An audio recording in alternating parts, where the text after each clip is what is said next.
ஓம் சாந்தி, ஓம் சாந்தி, ஓம் சாந்தி. நாம் தொடர்ச்சியாக ஆத்திம் கதையை பற்றி அதிலிருந்து வரக்கூடிய வெற்றிகள், தோல்விகள், பிரச்சனைகள் எப்படி சமாளித்து வருகிறார் அப்படி என்று நாம் பார்த்து கொண்டு வருகிறோம்.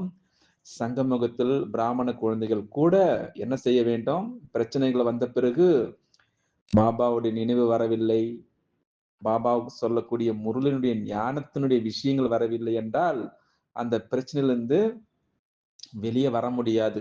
யுக்தியை பயன்படுத்த வேண்டும். எப்படி ஆண்டவனுடைய பெயரை சொல்லி ஒவ்வொரு பிரச்சனையிலிருந்து வெளியே வருகிறாரோ, அதே போல எந்த சமயத்தில் எப்படி ஞானத்தை பேச வேண்டும், எப்படி பயன்படுத்த வேண்டும் அப்படி என்று இந்த கதையின் மூலமாக நாம் புரிந்து கொள்ளலாம். வாருங்கள், நேற்று கூட நாம் பார்த்தோம். அந்த பெரிய விலங்கு கிட்ட அந்த மிருகம் எப்படி நெருங்கி வருகிறது, அதை எப்படி சமாளிக்க போகிறார் அப்படின்னு நேற்று பார்த்தோம். அந்த வாலிபனுக்காக எப்படி தன்னுடைய உயிரையும் சரி பணைய வைத்திருக்கின்றார். அந்த மிருகம் நோக்கி நெருங்கி வந்து விட்டது. அந்த வில்லில் பூட்டியிருந்த அம்பை சரியாக குறிவைத்து அந்த யானை தலையினுடைய நடுவிலே இருந்த அந்த கண்ணை தாக்கினார் அவ்வளவுதான். பெரிய கர்ஜனையோடு துள்ளி துள்ளி விழுந்து அந்த விசித்திர மிருகம் சிறிது நேரத்திற்கெல்லாம் என்னாச்சு, வந்த வழியே திரும்பி ஓடிய போய்விட்டது. மறுநாள் காலை அந்த ஊர் ஜனங்கள் என்ன செய்தார்கள்? ஆத்திமை காண அவர் தங்கியிருந்த அந்த சத்திரத்திற்கு சென்றார்கள். இரவு நடந்த விஷயத்தை அவர்களிடம் விளக்கினார். ஆனால் அவர்கள் அதை நம்பவில்லை. நான் சொல்வதில் நம்பிக்கை இல்லையானால் இன்றிரவு பாருங்கள், வழக்கம் போல கேட்கும் அந்த மிருகத்தினுடைய கர்ஜனை கேட்கிறதா என்று கவனியுங்கள். கர்ஜனை வந்தால் நான் சொல்லியது பொய். அப்படி கர்ஜனை ஏதும் கேட்கவில்லையானால் மிருகத்தை நான் இந்த ஊரை விட்டே ஓடிவிட்டேன் என்பது புலனாகும் என்று கூறினார் அந்த ஊர் மக்களிடம். அதன்படி என்ன செய்தார்கள்? அன்றிரவு கர்ஜனை கேட்கிறதா என்று எல்லோரும் எதிர்பார்த்து கொண்டிருந்தார்கள். மறுநாள் விடியும் வரை அந்த கர்ஜனை வராமலே போகவே சொன்னதில் உண்மை இருக்கிறது என்று உணர்ந்து அவரை என்ன செய்தார்கள்? அந்த நகரவாசிகள் அத்தனை பேர் திரண்டு வந்தார்கள். இது அந்த ஊர் பாதுஷாவுக்கு தெரிய வரவே அவரும் அந்த சத்திரத்தை நோக்கி சென்றார். நெடுங்காலமாக எங்கள் ஊரை பயமுறுத்தி கொண்டிருந்த மிருகத்தை ஊரை விட்டு விரட்டிய வீர புருஷரே, எங்கள் காணிக்கையாக இந்த பொன்னும் பொருளும் சமர்ப்பிக்கிறேன் அப்படின்னு சொன்னார். இதை ஏற்றுக்கொள்ள வேண்டும் என்று பாதுஷா வேண்டினார். பாதுஷாவுடைய சன்மானத்தை மறுக்கல் ஆகாது என்ற எண்ணத்தில் அவைகளை பெற்றுக்கொண்டு அந்த ஊர்வாசிகளில் முதியவராக ஒருவரை தேர்ந்தெடுத்து அவரிடம் அவைகளை ஒப்படைத்து இதை ஏழைக்கும் சரி எளியவருக்கும் தானம் செய்யுமாறு கேட்டுக்கொண்டார் தாய். மறுநாள் அந்த ஊரை விட்டு கிளம்பி, அதாவது மாசந்தரான் அந்த பாலைவனத்தை நோக்கி பயணமானார். சண்டையும் சமாதானம் இப்போ எப்படி ஆச்சு பாருங்கள். இப்படியாக காட்டு வழியாக போய் கொண்டிருந்த பொழுது அங்கே கீரியும் பாம்பும் உக்கிரமாக சண்டையிட்டு கொண்டிருக்கிறது பார்த்து விட்டார். கொஞ்ச நேரம் அங்கேயே நின்று அவைகளை கவனித்துக் கொண்டிருந்தவர் பெருத்த சப்தம் ஒன்றை எழுப்பி அவைகளை சண்டை நின்றும் விலக்கினார். அந்த இரண்டும் அதிசயத்தோடு பார்த்தன. நீங்கள் எதற்காக இப்படி சண்டை போட்டுக் கொள்கிறீர்கள் என்று அவைகளை நோக்கி கேட்டார் யார்கிட்ட? அந்த கீரி பிள்ளையா பாம்பிடம். சரி, இந்த கீரியானது என் தகப்பனை கொன்று விட்டது, அதனால் இதை கொன்று என் வஞ்சத்தை தீர்த்து கொள்ளப் போகிறேன் என்றது பாம்பு சொன்னது. கீரிகளாகிய எங்கள் இனத்திற்கே பகையாகவும் ஆதாரமாகவும் இருப்பது பாம்பு இனம்தானே, அதனால்தான் இதனுடைய தகப்பன் நான் கொன்றேன், இதில் தவறு என்ன இருக்கிறது என்று தன் கட்சியை கூறியது கீரி. இந்த இரண்டு வாக்கு மூலங்களை கேட்டுக்கொண்ட கீரியை பார்த்து, கீரியே, உனக்கு வேண்டியது மாமிசம் தானே, இதோ என் உடம்பிலிருந்து நீ விரும்பும் எந்த பாகத்தை நீ விரும்புகிறாயோ அந்த பாகத்தை அறுத்து கொடுக்கிறேன், நீ புசித்து பசியாரேன் என்றார். அடுத்ததாக பாம்பை நோக்கி, உனக்கு வஞ்சம் தீர்க்க வேண்டும் என்ற எண்ணம் இருந்தால் என்னை கொன்று உன் வஞ்சத்தை தீர்த்துக்கொள் என்று சொன்னார் ஆத்தி. அந்த அன்பு மொழிகளை கேட்ட கீரியும் சரி பாம்பும் சரி தங்கள் போராட்டத்தை நிறுத்தி கொண்ட பாணியில் அமைதியாக நின்றன. அதை கண்ட ஆத்தி மனம் மகிழ்ந்தார். அப்பொழுது என்ன ஆச்சு? அந்த கீரி ஆத்திமை நோக்கி, நீர் எனக்கு கறி தருவதாக வாக்களித்தீர்கள் அல்லவா, அதை கொடும் என்று கேட்டது. என் உடலின் எந்த பாகத்தை நீ விரும்புகிறாய் என்று அன்பு ததும்ப கேட்டார் ஆத்தி. உமது கன்னத்தினுடைய கரிதான் எனக்கு தேவை என்றது அந்த கீரி. அதை கேட்டவுடனே சிறிது தயங்காமல் தன் உடையவாளை என்ன செய்தார்? உருவி கன்னத்தை அறுக்க ஆயத்தமானார். யாரு? ஆத்தி. அது கண்டு கீரி திடுக்கிட்டு இறைந்து சத்தமிட்டு, இரக்கமும் கண்ணியமும் வாய்ந்த காருண்ய சீலரே, எதுவும் எனக்கு வேண்டாம்.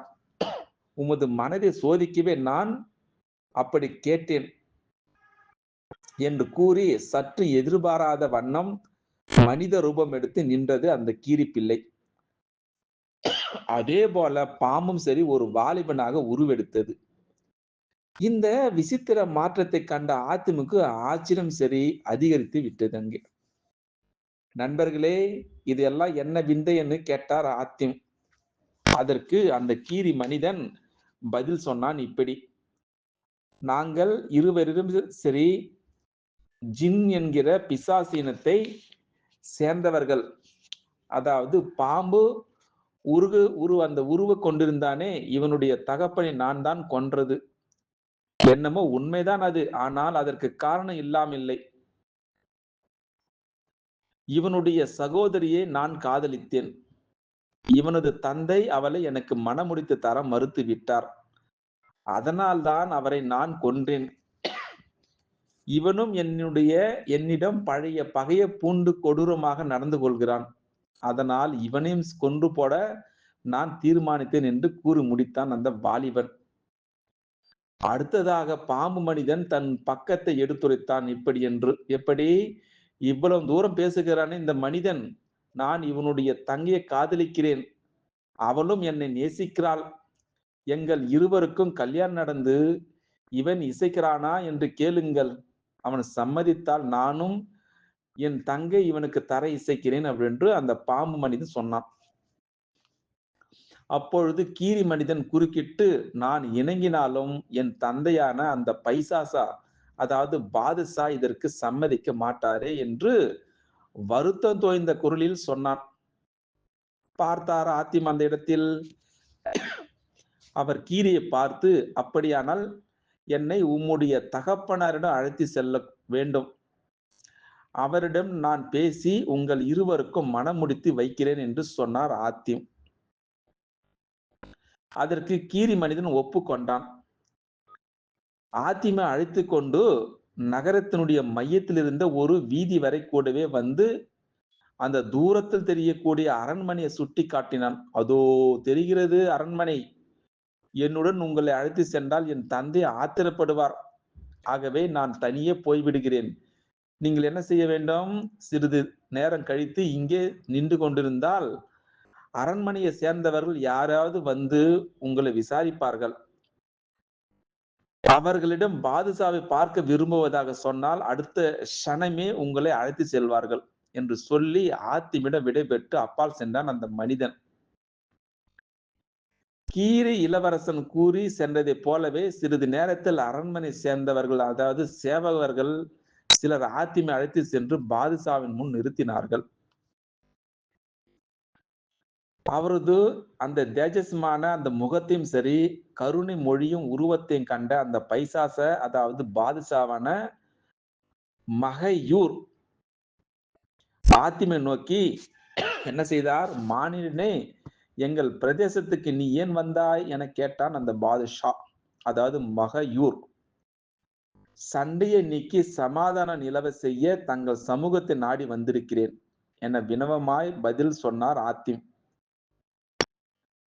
மானிடனாகிய நீர் பிசாசுக்குள்ளே சமாதானத்தை நிலவ செய்ய முடியுமா? உண்மையை சொல், நீர் வந்த காரியம் என்ன என்று அதட்டினான் அந்த பாதுஷா என்ற மகையூர். தங்களுக்கு ஒரு மகன் இருக்கிறான் அல்லவா? ஆமாம். அவன் நீண்ட காலம் உயிர் வாழ வேண்டும் என்று விரும்புகிறீர்களே, அல்லது அற்ப காலத்தில் மடிந்து போக வேண்டும் என்று விரும்புகிறீர்களா என்று கேட்டார் ஆத்திம். அதற்கு அந்த பாதுஷா, எவனுமே தன் மகன் நீண்ட கால வாழ வேண்டும் என்றுதான் விரும்புகிறான் என்று பாதுஷா சொன்னார். அப்படியானால் நான் சொல்வதை கொஞ்சம் கேளுங்கள், இல்லாவிட்டில் உங்களுடைய மகனுடைய உயிர் எந்த நேரத்திலும் பறி போகலாம் அப்படின்று ஆத்திம் அந்த மகையூர் பாதுஷாவிடம் சொன்னார். பார்க்கலாம் நாளைக்கு அந்த அரண்மனையில் அந்த பாதுஷாவும் ஆத்திம் என்ன செய்ய போகிறார்கள் அப்படின்று நாளைக்கு தொடரலாம். அச்சா. ஓம் சாந்தி. ஓம் சாந்தி. ஓம் சாந்தி. ஓம் சாந்தி. நாம் தொடர்ச்சியாக ஆத்திம் கதையை பற்றி நாம் அதிலிருந்து வரக்கூடிய வெற்றிகள், தோல்விகள், பிரச்சனைகள் எப்படி சமாளித்து வருகிறார் அப்படி என்று நாம் பார்த்து கொண்டு வருகிறோம். சங்கமுகத்தில் பிராமண குழந்தைகள் கூட என்ன செய்ய வேண்டும்? பிரச்சனைகள் வந்த பிறகு